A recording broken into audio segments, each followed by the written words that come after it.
اردو نشریات کی چوتھی مجلس میں شبنامہ پیش خدمت ہے۔ اس وقت پاکستان میں رات کے 9،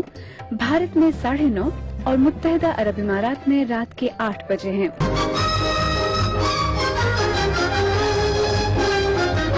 فریدپور بریلی سے افضال مرزا صاحب پوچھتے ہیں، رویندر ناتھ ٹھاکر جو کہ مغربی دنیا میں ربندر ناتھ ٹیگور کے نام سے جانے جاتے ہیں، ان کی شاعری میں آخر ایسی کیا بات تھی کہ انہیں نوبل پرائز سے نوازا گیا؟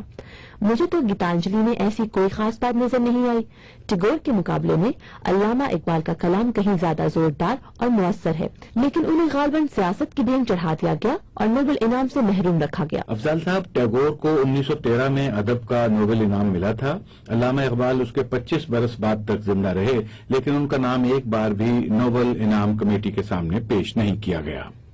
1913 سے 1963 تک کی نصف صدی میں یہ سازشی نظریہ یعنی کانسپریسی تھیوری عام تھی کہ علامہ اقبال کو سوچی سمجھی اسکیم کے تحت نوبل انعام سے دور رکھا گیا ہے، لیکن 1963 میں جب نوبل کمیٹی کی دستاویزات کو 50 برس تک خفیہ رکھنے کی مدت ختم ہوئی اور 1914 کے اجلاس کی کارروائی پہلی بار سامنے آئی تو اس بحث کی تفصیل بھی معلوم ہوئی جس میں جنگ عظیم اول کی ممکنہ تباہ کاریوں کے پیش نظر کمیٹی نے فیصلہ کیا تھا کہ نوبل انعام ایسے ہاتھوں میں نہیں جانا چاہیے جو جنگ و جدل کے حامی ہوں۔ چنانچہ ایسے قلمکاروں سے گریز کا راستہ اختیار کیا گیا جو قوم پرستانہ جذبات رکھتے ہوں اور کسی مخصوص قوم کے ملی جذبات کو ابھار کر دنیا پہ چھا جانے کی ترغیب دے رہے ہوں۔ ظاہر ہے کہ علامہ اقبال کی شاعری کا بیشتر حصہ اسلام اور مسلمانوں کی عظمت رفتہ کو یاد کرنے اور اسے بحال کرنے کی شدید خواہش کا مظہر ہے۔ علامہ اقبال ملت اسلامیہ کو اقوام مغرب پہ فوقیت دیتے تھے اور سمجھتے تھے کہ ساری دنیا پر ایک بار پھر اسلام کی دھاک بیٹھنے والی ہے۔ چنانچہ 1907 کی ایک غزل میں کہتے ہیں،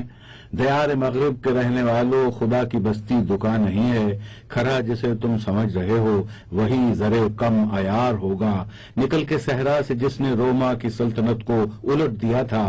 سنا ہے یہ قدسیوں سے میں نے، وہ شیر پھر ہوشیار ہوگا، تمہاری تہذیب اپنے خنجر سے آپ ہی خودکشی کرے گی، جو شاخ نازک پہ آشیانہ بنے گا ناپائیدار ہوگا۔ امید ہے اس وضاحت کے بعد فریدپور بریلی کے افضال بیگ صاحب پر واضح ہو گیا ہوگا کہ علامہ اقبال کو نوبل پرائز کے لیے کبھی نامزد کیوں نہ کیا گیا۔